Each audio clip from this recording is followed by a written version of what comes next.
So elk are some pretty amazing animals, but sadly they were hunted to extinction east of the Mississippi. However, a century ago, elk were reintroduced into Pennsylvania. Naturally, I wanted to see them, so I planned an elk-based road trip when the bull elks were competing with other males for access to females.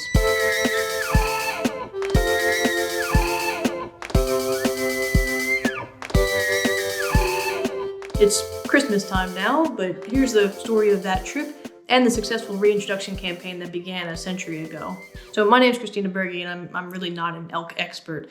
I didn't have them around when I was growing up. To me, elk are a symbol of the West, the Rocky Mountains, the Pacific Northwest, rugged country where nature is just bigger. When people got to a place with lots of elk nearby, they naturally named their towns and counties and rivers after them. Here's a map I made of all the geographical stuff named for elks across the United States. What's really striking about this map of geographical names is that there are a ton of places named for elk that do not have any elk. If you look across my home state of Pennsylvania, for instance, there are a bunch of things named after elks, like Elk County. From this map alone, we know elk used to be in Pennsylvania. And sadly, the last elk in Pennsylvania was killed in the late 1800s, so these place names refer to ghost elk that used to be here, but have long since died. However, shortly after the last elk was killed in Pennsylvania, officials out west were getting worried about the size of the Yellowstone herd, and they ended up offering to anyone who would take them and who was willing to pay $30 a pop shipping and handling, free elk. And so the Pennsylvania Game Commission was like, yeah, sure, we'll take them off your hands, and the reintroduction efforts began. From 1913 to 1926, they released 177 elk total, including about 130 from Yellowstone.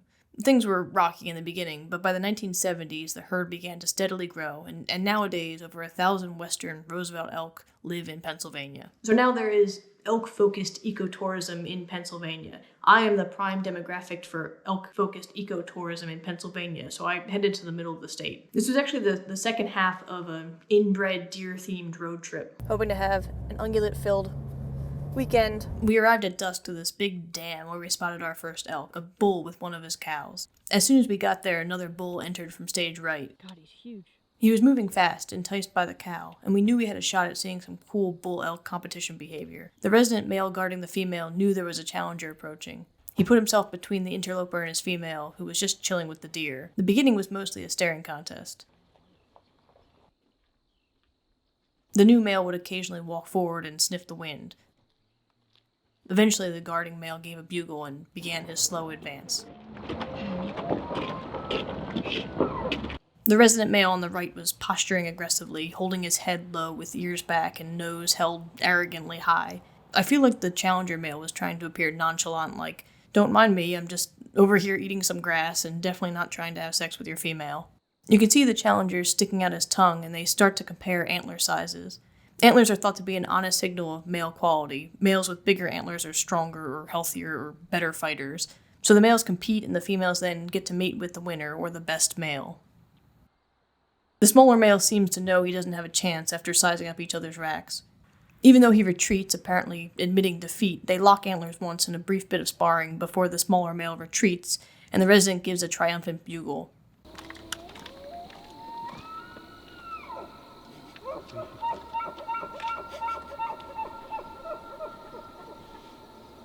Then he hurries back to his cow. We camped that night at a place called Elk Country Campground, which I picked for the name alone, but I highly recommend it. I got a beer, got a nice fire that a nice man made with a flamethrower. The next morning, we got up before dawn to go to Winslow Hill elk viewing area, where a lot of other folks had the same idea. There was a herd of about a half dozen elk, with a resident male breathing heavy in the cold morning air. He was beset by bugling challengers nearby, and he ran off to return their calls before hurrying back to his herd of females. I feel a bit bad for the males. It seems like a stressful existence, constantly anxious that you're going to lose your females to a rival. These elk have gone through a severe population bottleneck, a period where there were very few breeding pairs in Pennsylvania. This means genetic diversity is low for these elk, which is generally not great for population health. So these elk appear healthy. I'm definitely pulling for them. Even if they are reintroduced, inbred Wisconsinites, and that are not even the same subspecies that used to be here, I still want to share Pennsylvania with elks. Thanks very much for watching. If you liked this video, be sure to check out my previous evolutionary biology themed ones, including the last one, which is about those inbred deer I mentioned. Thanks very much for watching, and have a good one.